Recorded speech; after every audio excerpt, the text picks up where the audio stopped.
What is piercing the corporate veil?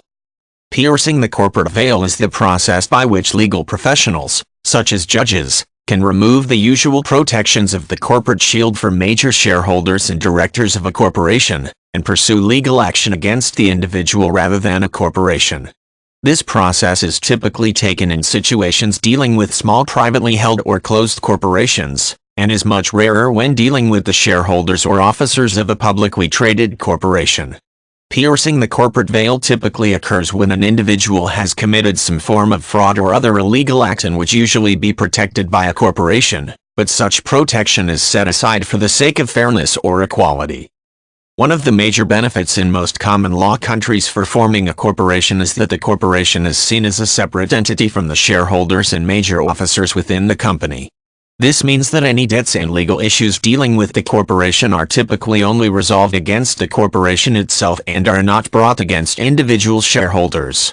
This protection is often referred to as the corporate shield and allows a corporation to potentially fail without necessarily ruining the shareholders and other major employees.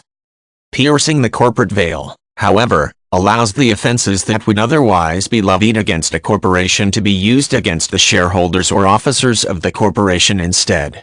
This process is typically performed in situations where the shareholders or officers in question have personally used the corporation to commit acts of fraud or other criminal offenses.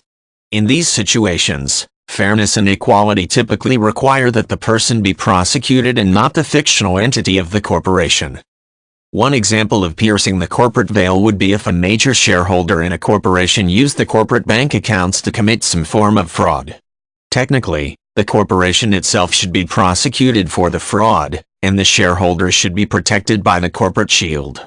The judges involved in such a case, however, can allow piercing the veil by the prosecution and bring charges against the person who used the corporation to commit the fraudulent actions.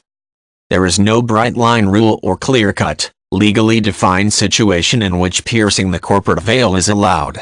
The process is typically considered on a case-by-case basis, and common sense and fairness are usually the major factors when deciding if a situation warrants the removal of the protections of the corporate shield. Publicly traded corporations often have so many stockholders that piercing the corporate veil is rarely if ever allowed for such companies, and the process is typically reserved only for closed corporations.